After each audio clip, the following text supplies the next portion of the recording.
both have ADHD.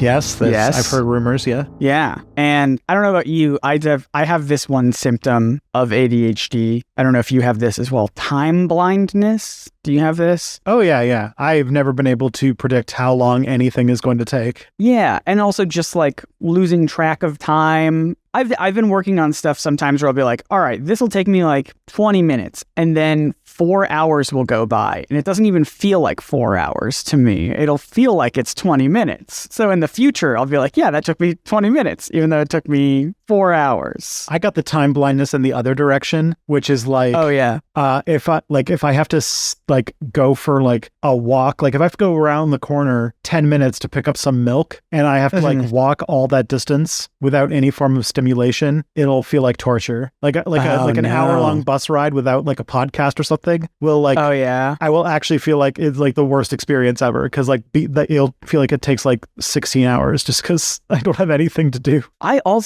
That happens to me too sometimes, especially when I'm like doing just household chores. I'm just like, I need headphones in. I need to be listening to something just to make me feel something, Tristan. I need to feel something during this time. Oh, there's probably some people right now who are doing housework and listening to that's true. Us right now.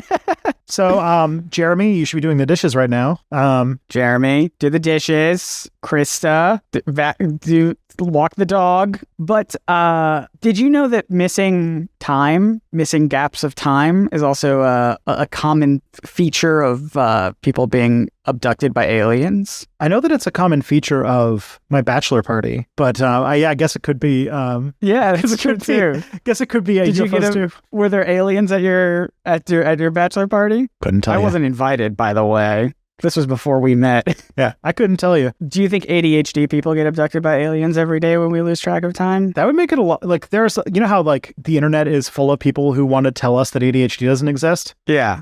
Maybe one of the people should be like, oh, the time blindness is you're getting abducted like multiple times. That's aliens. Every time that you are, every time that you get a good run on Hades going, that's aliens. Or any time that you have to do the dishes and it takes like 16 hours, that's also aliens. Look, what's more believable? That your brain has some sort of dopamine deficiency, or that aliens exist and are just messing with you on a daily basis? Think about it. As we've learned, people tend to not think, the question which is more likely doesn't seem to come up very much. It's true. But I figured this would be a good jumping off point to talk about alien abduction stories in the first people who it ever happened to. But before we get into that, this is a podcast. This is a podcast called It's Probably Not Aliens, where we talk about ancient astronaut claims, pseudo-history, pseudo-archaeology. My name's Scott Penis Wander, and I know nothing about what's going on. Hey, that's not my name, and it's not yours either. We're switching up the roles today, folks. We're switching it up. Usually, I'm the one who knows nothing, and Tristan is the one who knows some things. And now it's switched up. I've taken the reins of this podcast. I've done the research of this fun topic, and my name is Scott Nicewander. I know everything. I know everything now. I've done it all. I know it all. Everything's in my head. My name is Tristan, and I know nothing. Said the thing that I said. I know. What's it called? Buddhism, Zen. My head is empty, like a newborn, to enter in your wisdom. Well, let me ask you this then. What would you say are the typical sort of staples of classic abduction stories? Like if you just had to imagine an alien abduction story, what would be like the elements in there that are pretty common? Okay, let's see. So first, you're usually in a car, somewhere where you don't have a strong alibi, and probably in a place where there wouldn't be other people to verify that you were there. So like a car in the country at night. Then usually something goes wrong, like the radio cuts out or the car breaks down or something like that. And then you see something in the sky and a tractor beam comes down, and all of a sudden, or actually sometimes you don't even see that. You just wake up and all of a sudden like 6 hours have passed and you don't know what's going on. And then like 20 years later, after getting recovered memory hypnosis or something like that, you realize that in that like 4 hours between your 12 shots of whiskey and waking up in a car, you actually were abducted by aliens that look exactly like the ones that you recently saw on TV. And what a coincidence. And they do all sorts of bad add things to you that you also probably saw on TV. Yeah, that's basically it. I feel like everyone has this sort of idea of what an alien abduction story is. It's got all those classic elements. You need a theremin for this. One day I'll get my soundboard up and running so I can throw in some stuff at It's you. a rite of passage for all podcasts. There is the day when the soundboard arrives. And then it goes through, there's sort of like a what's it called, cycle, like a hype cycle about it. So like it goes into, oh, that's too much sound effects. A lot. And then it goes down. You undercorrect. Then everyone complains about it. And they're just like, can you stop with the sound effects? And it's like, okay. And then we're back to, even though it's plugged in, we barely use it. You might think it's wrong, but it is part of the natural life cycle of all podcasts. It's sort of like podcast puberty is when nature is healing. Yeah. When you get your soundboard. When you get a soundboard. What I find really interesting about the alien abduction story, though, is it has this sort of mythology around it and these like staples, but it is we can trace it back pretty easily to exactly one couple, one group of people, two people that this happened to, and that feels very rare in like myths and lore to be able to be like, this is the exact date when when all of these ideas started springing into pop culture. And because, I don't know if you know this is alien abduction stories are relatively new in, history. There were other types of alien encounters. Normally they would be like hostile invasions. We've talked about like War of the Worlds on this podcast. There was, hostile invasions. There was like enlightened friendly contact where like aliens would come down to someone and like tell them something about the world or the universe. But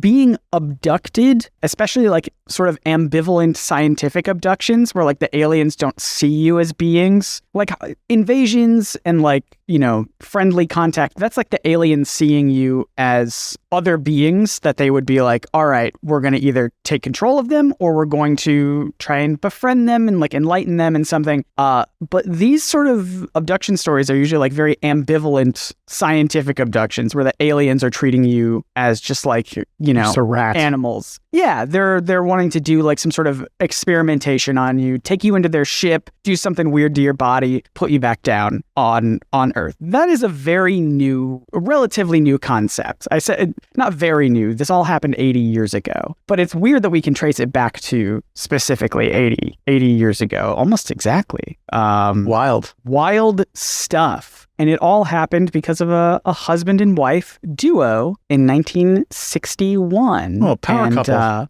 power couple indeed. Did you say 1961? 1961. You said 80 years ago? That's 60 years. 60 years ago. Yeah. 60 years ago. You're right. It was 60 years ago. So this was 1961. We're going to discuss their story and also the sort of response by the media and pop culture, and also obviously some problems with their story's credibility and other possible explanations outside of aliens. I'm sorry, it's just sort of what we do here is debunk stuff if we can. Problems or at least, with their story? I know, you wouldn't think there would be. But first, let's go ahead and meet Betty and Barney Hill. Betty and Barney is a pretty, like, that's the name of a 1960s couple if I've ever heard one. Absolutely. Wait, isn't that literally, hey, Bon? Like, it's Barney and Betty Rubble. Oh my God, you're right. Oh my God. So the Rebels, so what's it called? And their child Rebels. Bam Bam. That's true. Yep. It's in the back seat. They don't talk about Bam Bam. The aliens didn't release Bam Bam. The aliens did not release Bam Bam. Bam Bam's still flying around with what was the name of that Martian? Great Gazoo. Yeah, there you go. The Great Gazoo. Oh boy. Before we get started, I do just want to shout out to another podcast, Imaginary Worlds, who did a fantastic episode about this as well. So go check them out. They're great. But anyway, Betty and Barney, and Bam Bam. Almost said Rubble. Betty and Barney Rubble. Betty and Barney Hill. Let me take you back. In time. Ooh. So they had been married for a little over a year at this point. But they hadn't really taken their honeymoon yet. Their jobs kept them really busy, and any free time they had went into efforts to prop up the civil rights movement. It takes a lot of work to lift rocks with brontosauruses at the quarry. It's true. Sorry, I gotta let that bit go. No, you're good. Well, you see, unlike the Flintstones characters, Betty was white, but Barney was black. Spicy thing to be in the early 60s, that's for sure. Exactly.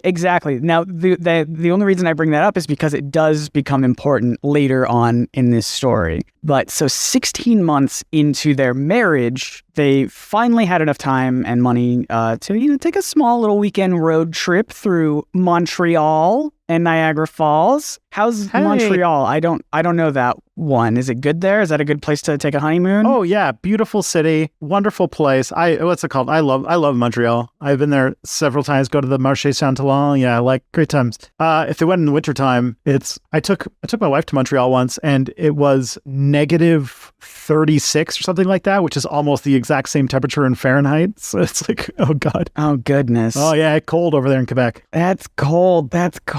I believe this would have been in September. Oh, yeah, we were going around, so less wintertime. Mm-hmm. I'm sure it was beautiful. I mean, a part of the reason they went too. I mean, like some of the stuff they did there is just like taking in the scenery, right? Barney packed some binoculars so they could see everything up close, see all the the trees, the birds. He was also a plane watcher, which I didn't realize was a thing that you could be. He was just a plane watcher. It's like bird watching, but the metal birds. The metal birds in the sky. Mm-hmm. Yeah. I mean, he was a part of the. He was a World War II vet, so I think he was just interested in aircraft and things like that. Yeah. But so as they were, their honeymoon was nothing exceptional. The honeymoon itself was fine. It was a good honeymoon. It was the trip back from the honeymoon back to where they lived. It always is that, yeah. It's always the trip back. That is the trip that changed everything. So it was hurricane season, right? Yes. And there was a Category 5 hurricane, Esther, was headed their way. Uh-oh. Yeah. And they also left on this trip, this honeymoon, very spontaneously on like a weekend. They didn't, they couldn't go to the bank to get any money, so they only had the cash they had on hand. They couldn't afford another night at a motel, and they really wanted to beat the storm home anyway. So there was lots of reasons why they were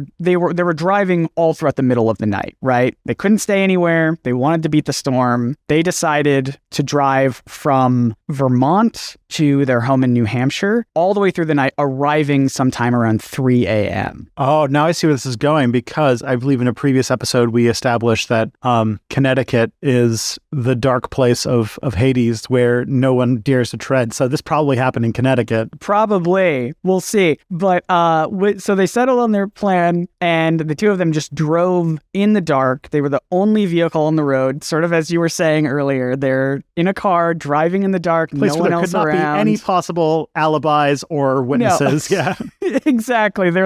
It's so late at night / early in the morning. No one else was around. But they did notice something cutting through that darkness that they were driving through. So at first, they thought it was like a mysterious bright light. It was a mysterious bright light, but they thought it was a shooting star. But then it kept lasting for too long. So again, Barney, a World War II vet, he knew it wasn't a plane, but he figured it could maybe be some sort of satellite that got off course. But the light just kept getting bigger and brighter. And as we've seen a lot in these sort of ancient, or not even ancient aliens, but as we've seen a lot in like UFO stories, the light in the sky wasn't following a straight path. It was like zigzagging around really fast, going between, all over the terrain, through the mountains, through the trees. It didn't seem like it was physically possible for something to take the path that it was taking. We've seen this a lot. Mm-hmm. And they couldn't, the couple just couldn't believe their eyes. So they pulled over their car onto the side of the road, and Barney pulled out those binoculars that he packed to try and get a closer look. How convenient. To try and get a closer look at the light. Now, what he saw through the binoculars was that this light... Looking at a glowing object in the middle of the night with binoculars. Yeah, what he was very able clearly to see. Mm-hmm. Probably really drowsy, because it's, yeah. So according to him, it was an object, a circular sort of object, rapidly spinning through the air. And it made no sound. So you'd think, all right, a rapidly spinning thing in the air sort of sounds like it could be a helicopter maybe. Those, the blades, the fan blades, they sort of spin around. But it didn't really make a sound. It was too quiet to be a helicopter. And the object was also just flat and round. You might describe it as a flying saucer, perhaps? Like the tea things, like the tea plate. Like the tea plate, but up in the sky. Oh, God. Filled with milk for the world's most large cat. I don't know if this is true. Did you hear the thing that like saucers were meant, you're supposed to pour your tea on the saucer to cool it down and then you lap it up? I didn't hear it. Like a dog? I didn't hear it like that. I did hear that you did that, but I did not know that you were supposed to drink out of the saucer. I thought that like you kind of poured it in as a way to cool it down with mechanisms that I don't understand, but I guess because it's more surface area, right? So you pour it onto the saucer and then it can cool down because more air is touching it. Yeah, that makes sense. And then I think you're supposed to drink it from the saucer. And then I just can't stop imagining like the founding fathers just drinking their tea in like important meetings, like lapping it up with their tongues like animals. Well, luckily for you, the founding fathers were most definitely not drinking tea. They were drinking an extremely potent punch made of like whiskey and cider. That's true. They dumped all the tea somewhere else and protest.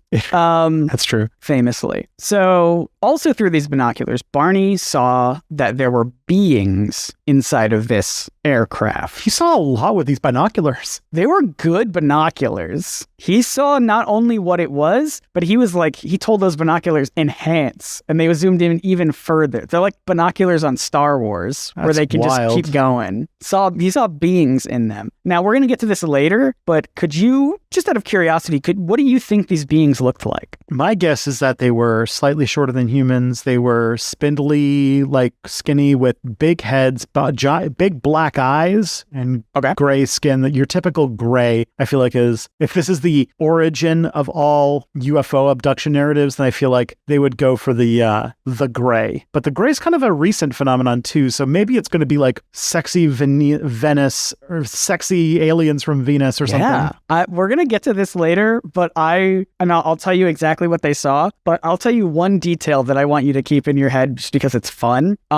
They were wearing, all of them were wearing baseball caps. All right. Aliens? The aliens were wearing baseball caps. Interesting. They had just come from a Yankees game. Yes. They were just partying it up. So I'll tell you more about what they looked like, but that is the funnest detail to me. So everything I'm about to describe that the aliens did, just imagine they all did it in baseball caps. All right? That's important. Interrupted an alien frat party. So as they were looking at all of these, they were looking at the beings, they were looking at the spacecraft. Suddenly, just moments later, the couple lost consciousness. Oh, you don't want to do that. Yeah, I don't want to do that. That's never a good sign. And then when they woke up, they were 35 miles away from their parked car, and 2 hours had passed with neither Betty nor Barney initially remembering anything that happened after they passed out. I say initially because once the two got back to their house and their lives started to go back to normal, Betty started having weird dreams and Barney started experiencing like severe ulcers, which both of these conditions did not stop. They didn't remember anything that had passed, that had happened during their sort of absence of consciousness during those 2 hours, but they knew something happened, and so they wanted to figure out what. So they sought out the help of a psychiatrist who specialized in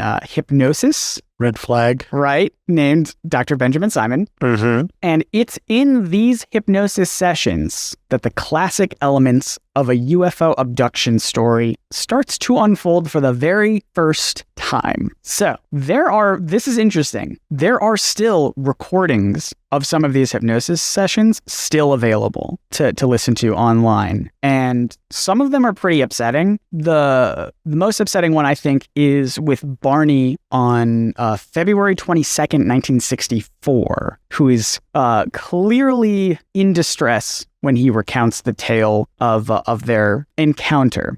Now, that date, if you paid attention, might sound a little suspicious, but we'll get there. Sorry, can you give it to me again? February 22nd, 1964. I'm probably overthinking it, but interesting. Focus more on the year than the actual date. Okay. So we'll get there. During this specific session, details of the event sort of start to unfold from their... Because, again, the reason they're doing this, right, is they're trying to figure out what happened. They don't have any memories of what happened. So these hypnosis sessions are supposed to bring out sort of like repressed memories or something from Red them. flag. Right? Okay. Yep. we're going to put a pin in all of this. Okay. But yeah, so the details start to sort of come out of both of Barney and Betty. And it's important to note that they were interviewed. They did these hypnosis sessions separately. So neither one of them was in the room with the other one when they were happening. So they both sort of told similar but different stories of the events. Different details stand out to each person. So for example, Barney, they both sort of said that they were taken aboard the spacecraft by the alien beings. They were put on tables in what appeared to be some sort of examination room. These beings with the baseball caps took samples of their hair, their nails, and their skin, and they had like large needles placed into each one of their limbs with like tubes connecting to them, as if they were either the aliens were like pumping them full of something or extracting something from them. I mean, basically, Barney and Betty were just science experiments to these aliens. Betty claims that the largest needle was inserted into her abdomen, which was the most painful part. And yeah, I don't like that. Yeah, don't like that at all. But apparently the aliens loved it. That was like their most exciting part. When they did that, they were like really... I get so happy when I get to do the abdomen needle. That's my favorite part is the ab needle. I love that bit. That's genuinely a detail that she mentioned, was that like it was so painful for her, but the aliens were like really enthused about it. That is wild. So like it's really like they're painting a picture of like aliens that have favorite medical procedures they like doing and also just are dressed like frat boys. Yeah, right? Betty also claims that she talked one-on-one with the leader of the aliens. And like, I guess the alien could translate and speak English or something. I think Barney had the detail that the aliens could communicate like telepathically. I don't know if Betty had said that, but like there was even a part where like the alien tried to tell Betty where they were from, and like Betty tried to draw it on a map, like in real life, to be like, this is the star system. I don't know if that ever came to anything. I can't imagine it did. But basically, it's, that's the story. They were alien experiments. And it's an experiment that lasted 2 hours. The aliens placed them back down, apparently 35 miles away from their car. I don't know. The aliens can traverse throughout outer space, but they like really mess it up on like all right, where did they park their car? If you ever try to find a parked car, it can be rough sometimes. Yeah. That's like, it would take over a day to walk that. Yeah, 35 miles away from their house is what they said. Or not their house, their car. How would they even find their car again? I guess it would have to be just like one big winding road for 35 miles, and they just follow that back to their car, maybe? 35 miles is like literally over the horizon. Like, let me see, actually. How long would it take to walk 35 miles? I did 235 miles. That's not what I wanted. A calculator for this. Okay, so you can walk 35. No, this isn't helping me. Tell me what I need. It's at least like a good day. Here we go. 30 to 40 miles will take you at a moderate pace. A medium pace could take you anywhere between 10 to 13 hours. Yeah, geez. That's a lot.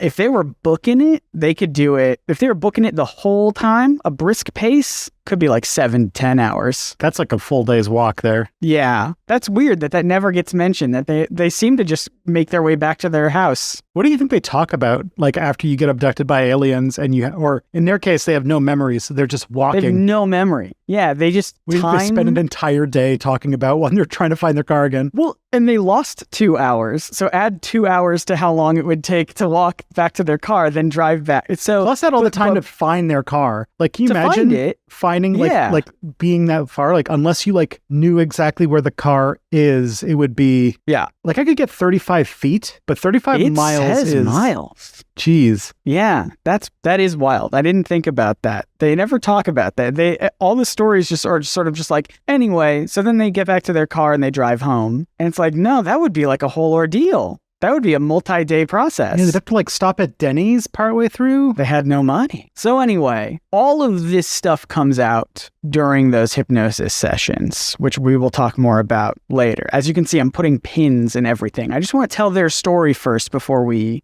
start. I don't want to necessarily pick it apart, but we're going to talk about some alternative theories and speculations here. But it is important to note that by most accounts, the Hills, they didn't seem like they would be attention-seeking people, like for this story, specifically, right? As I mentioned, this happened in 1961, and they didn't see a therapist. They didn't see that psychiatrist until 1964. So this was like 3 years later of just like living with this. They didn't like immediately come out and be like, look what happened to me. They like sat on this for years. Not only that, right? I mean, they definitely told like close friends and family and stuff, but like they didn't get public with it for a while. And part of the reason is, as I mentioned, they were an interracial couple during the 60s. So it's not like they needed to go looking for attention. Like attention found them. You know what I mean? Like they were a couple who, you know, everyone was already looking at them and already judging them and not only that, you know, Barney was appointed to the U.S. Civil Rights Commission. His politics was like a huge part. He wanted that a really long career in politics, but as we'll see, like as soon as the story did break, his political career did take a hit that it could never recover from. And that all started because they did eventually make some kind of public statement at their church of all places. That was the first time they came out about it publicly. And at first, everyone, you know, was pretty supportive about it. They were just like, okay, they're supportive, they're receptive, they're just hearing them out. But as you can imagine, once stories get out there, once it spreads, you know, people are going to embellish stuff, people are going to start judging the circumstances. Everything just started getting worse for the Hills, and that is when Barney's political career started to go under, and he never could recover it. So that's like an idea of like, these people wouldn't necessarily be seeking attention because, as you can see, like it very clearly made it worse for their ambitions. You know what I mean? Yeah. Newspapers started picking up the story, and eventually an author named John Fuller approached them to write a book about their experience called The Interrupted Journey. That was also turned into a TV movie. Ooh. Which was fairly popular, starred James Earl Jones of Sandlot fame, as we talked about last episode. Yep. And obviously Star Wars, blah, blah, blah. And Lion King. And Lion King, all of these things. And that book and movie and all of these, you know, newspaper articles, things like that, that is how their specific story became the template for so many others over the next 60 years. Yeah, it's weird how every time, because this happened last week too, the second that the media makes a story popular, all of a sudden everybody else seems to have a similar story. That's the thing. It's not only, it didn't just, because obviously a lot of fictional stuff came out of this. Like, you know, there was like X-Files episodes that dealt with abduction. You know, there's a lot of like fictional stories that deal with these abduction stories, but then there's also like real life people who are claiming very similar circumstances. And again, it all comes from this template that they sort of laid out. So I want to pick it apart a little bit, if that's cool with you. You want to pick it apart? That's what this show's all about. Let's do it. I'm going to start with this because it feels a little cruel. So I want to cut into this by saying, like, I'm not going to fully discredit the idea that they weren't seeking attention, because again, as we talked about, like, Barney had this political career that got thrown off because people thought he was, you know, a UFO conspiracy person now. So it makes sense why they wouldn't want to seek attention. But they also, like, I don't know, it's hard, and maybe I can get your thoughts on this, but like, I think it was fair to say that at first, because again, they did sit on this for a couple of years, but once it did come out, you know, obviously they leaned into it, right? As I said, they helped write co-author like a book about it. There was the movie. Barney appeared on the game show To Tell the Truth, which is that show. I think it's that show where you have like three people who are all claiming to be one person, and the contestants have to guess who's the real one. So it's like, you know, this person was abducted by UFOs, and then you have to, you know what I'm talking about? You know the show I'm talking about? No, but I'll roll with it. It's basically, you have a real person. Stan Lee was on this show too. You have a real person, and then you have two people who are not that person. Maybe it was the same episode. Who knows? So like for the Stan Lee one, you had these people who are like trying to figure out which one of these three people actually is Stan Lee, right? And this was before Stan Lee was obviously like very recognizable. So they would all ask all these contestants questions, and then they'd try to figure out who's lying and who's actually Stan. It was a weird show, but I think it's been on in different iterations over the past couple decades. Anyway, so, went on TV, went on a game show about his abduction experience. Betty became a massive celebrity in the UFO space, and it was only Betty, mostly because Barney sadly died young at only 46. But Betty went to tons of UFO conventions and really made a name for herself in that space. And it's at those conventions and over time that we start to see inconsistencies with her story start to creep in there, if you will. Yeah. Because originally, this idea came from, it felt like the Hills were just at the wrong place at the wrong time, right? It could have happened to anybody who was there. If you and I were driving at this time and at this place, it could have been us. But then as she started becoming this sort of celebrity in this space, the story started changing and she started talking about like, oh, and then I was also visited by the aliens at this other time and the aliens told me this.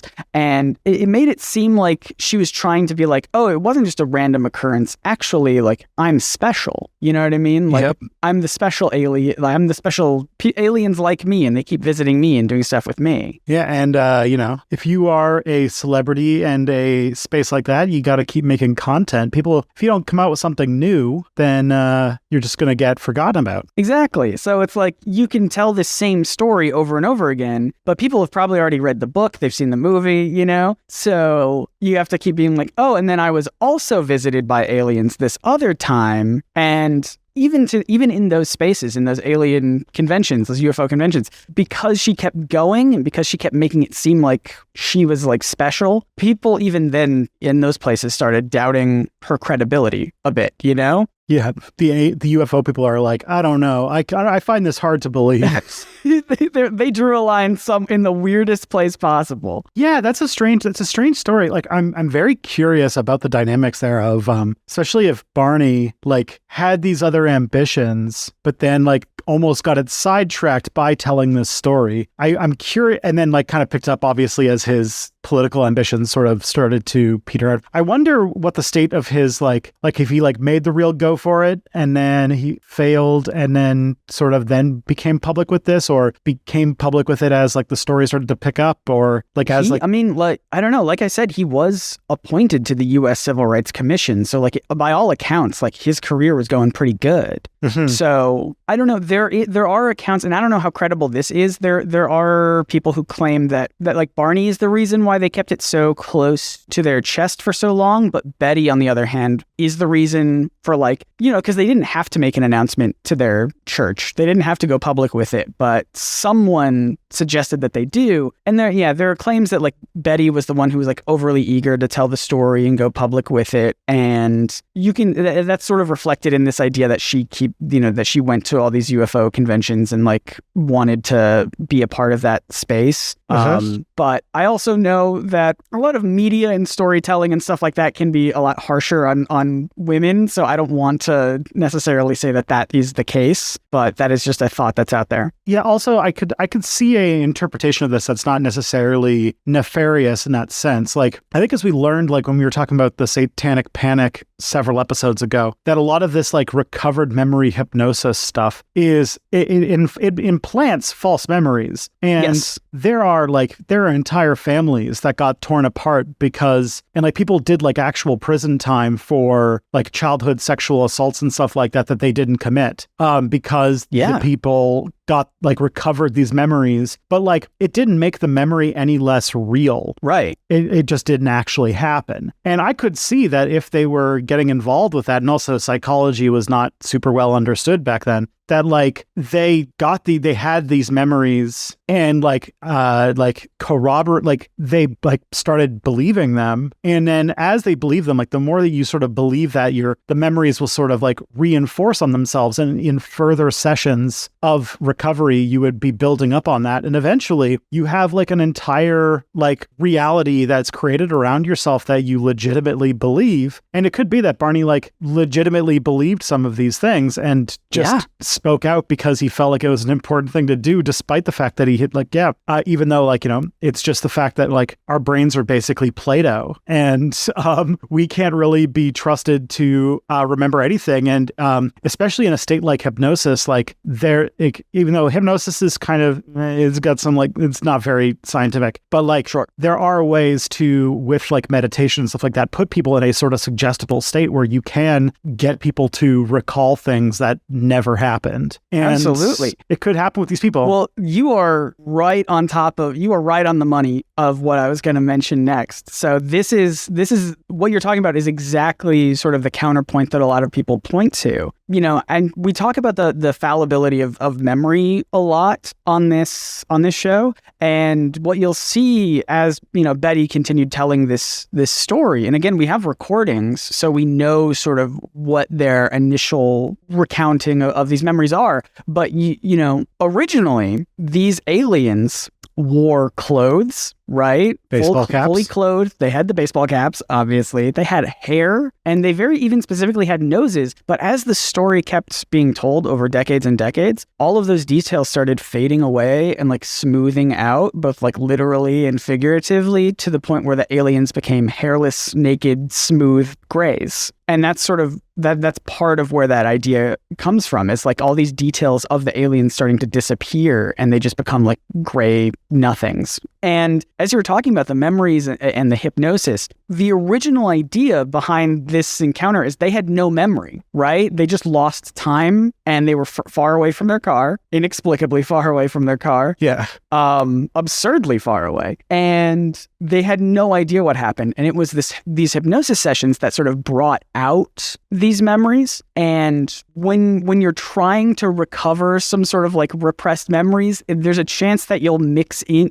It's very likely that you're going to mix in some other experiences. Memories are going to mush together. Yeah, remember the Roswell episode where they interviewed one of the guys who was there, who basically took memories of 3 or 4 different incidents that happened while he was working at Roswell, and they sort of mashed together, like the guy with the really big head and the people who had been burned up in an accident and all that stuff kind of got meshed into this alien autopsy narrative. Yeah. And so when you take that into consideration, you have to remember Barney was a World War II vet who knew of the experience, and even the whole world knew, not just Barney, but Betty, the whole world knew of the, inhumane human experiments that the Nazis were doing on people. And you start mushing those ideas together, especially Barney. We talked about in the last episode of this podcast, the way that PTSD can really, it has these, I talked about, earlier, the hypnosis session with Barney is very specifically upsetting because you can tell he's extremely emotional, and it really does feel like he's going through and he's reliving what to him are very real memories. And it could just be a lot of mixing up, traumatic experiences from his time in the war with these, this sort of alien. I'm sorry, I'm not finishing sentences, but this seems so likely to me because he very specifically even referred to one of the aliens as resembling a Nazi in his hypnosis session. So to me, it feels very much like he is taking his traumatic memories and experiences from the war and putting them into this new context of aliens potentially. Yeah, I could actually see a lot of because we talk about how a lot of our perceptions of what UFOs are and what they're doing comes from cultural anxieties. And in the late 1940s, I think one of the cultural anxieties was the fact that there was this regime that did basically dehumanize human beings to the point where they were just murdered in an assembly line industrial fashion and used lab rats in horrific medical experiments and stuff like that. And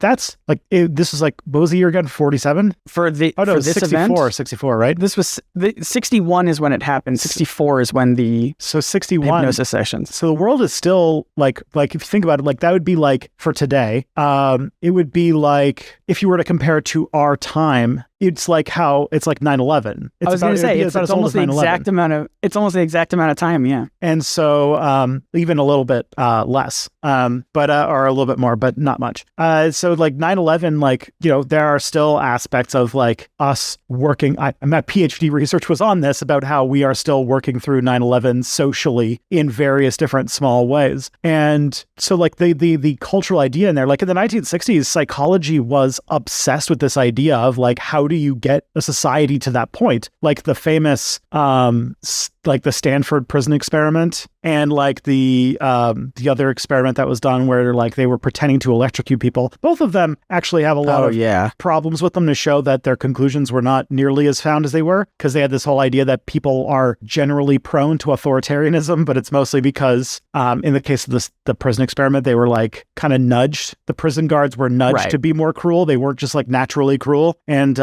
there were a lot of people who said, no, I'm not going to shock this person. They're obviously in distress. But that's besides the point. But like that is just showing that that's an idea that is in space, but it's an idea that's sort of floating around at that point. And especially as somebody who is a Black civil rights activist, like they especially in like the early 60s, because that's when like the civil rights movement is getting at its most violent. That's when like there's like if you ever read like Anne Moody's book, her experience in the civil rights movement, like showing like her having to like run out of buildings in the middle of the night because they found out that like the Klan was going to go and burn down the building because they were civil rights activists. Like that, like the sort of like trying to grapple with man's inhumanity to man, as like the old term would say, but like the idea of dehumanizing people in such a fashion would probably would be a huge deal. And especially somebody who's then also carrying World War II PTSD around with them, and also would have been fighting in a segregated military, like that, all of those things together, I could imagine if you like, you know, associated with, you know, you put a little bit of dream logic in there, and you know, do whatever like it is that people do with hypnosis, which, you know, I imagine can prod in some very uncomfortable places, would result in no joke intended there, but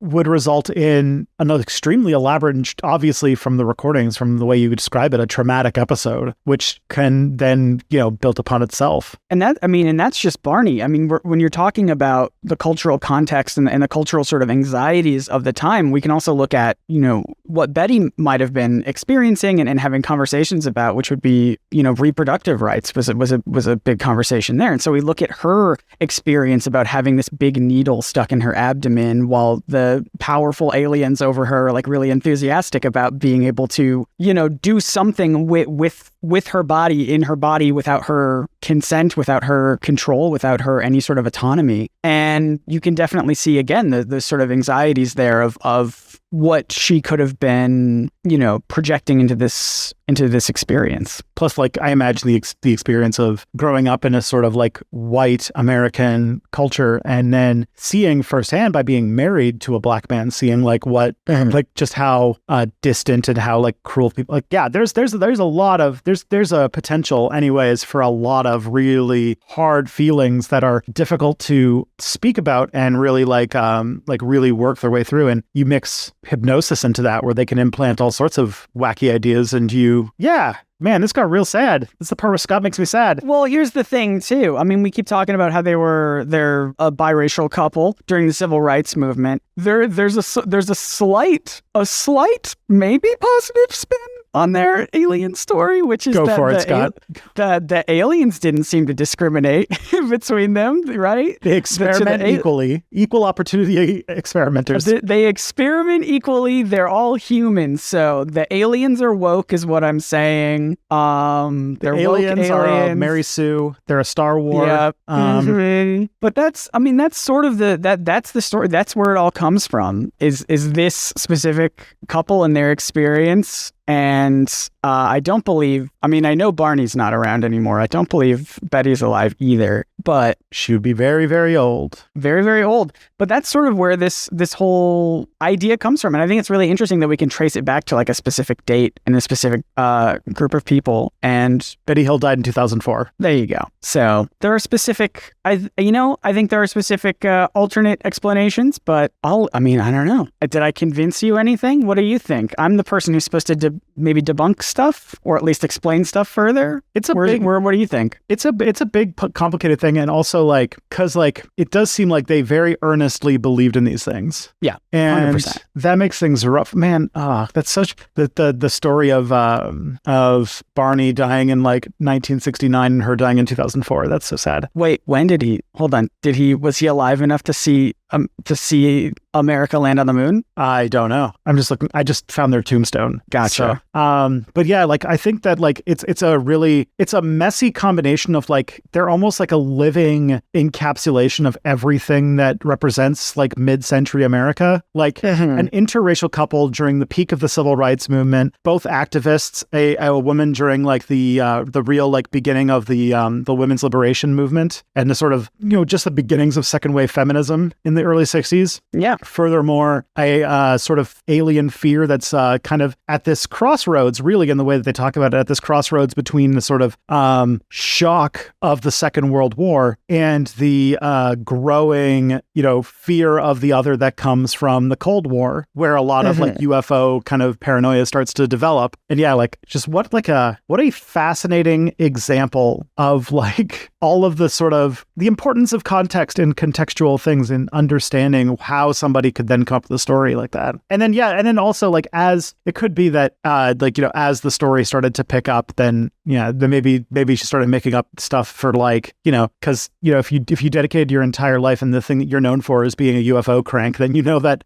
as creators yourself, like there's no step after that. You gotta kind of keep adding to it. Once that can of worms is open, you're in there for good. And again, I'm not even saying that there's nefarious, as you were saying, I don't even think there's nefarious stuff behind it. I think that's just how memories work. The more that you talk about it, the more that you relive it, the more stuff is going to change. That's just sort of naturally how it is. Especially if you're motivated to, like, if you were a UFO celebrity then, and you found yourself like, your story running out of juice, then you're like, all the motivations would be in place to remember new things, especially if you believe in something like hypnosis, being able to drum up for, if you believe that you have memories that like the right hypnosis can unearth, you can start inserting all sorts of stuff and not even consciously. And if you have an alien story of your own, you can tell us on Twitter and Instagram at probsnotaliens. Ooh, why not? Yeah. I just want to know what you all think. We have a great community online. Let me know what you think of this episode.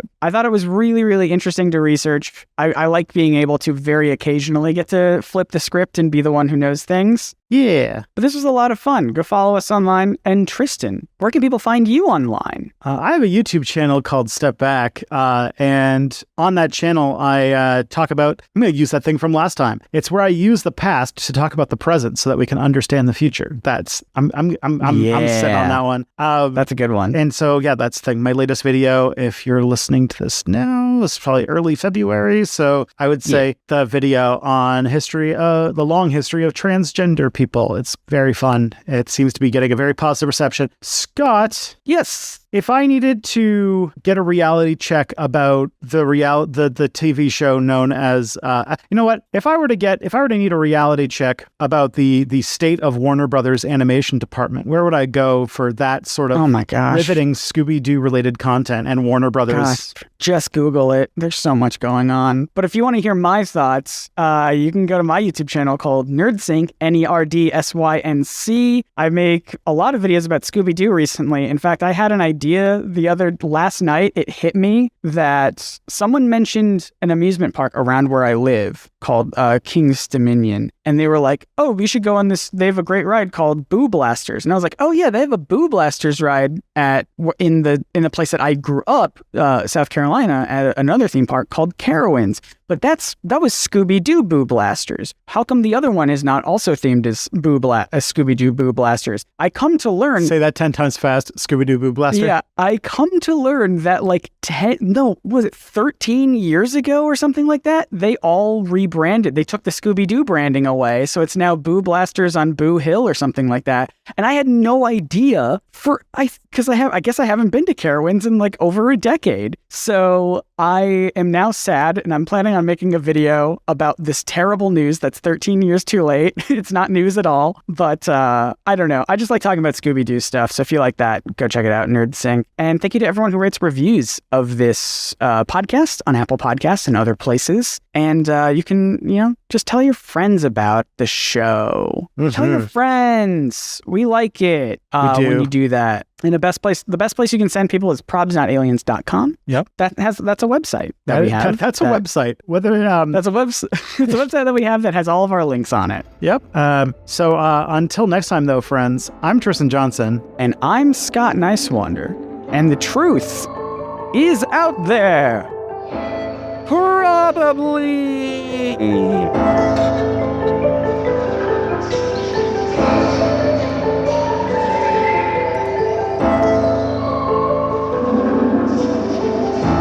Man, there's an untapped well of you doing probablys. I know. I've got ideas. We're gonna go places probably with probablys. We're gonna go places.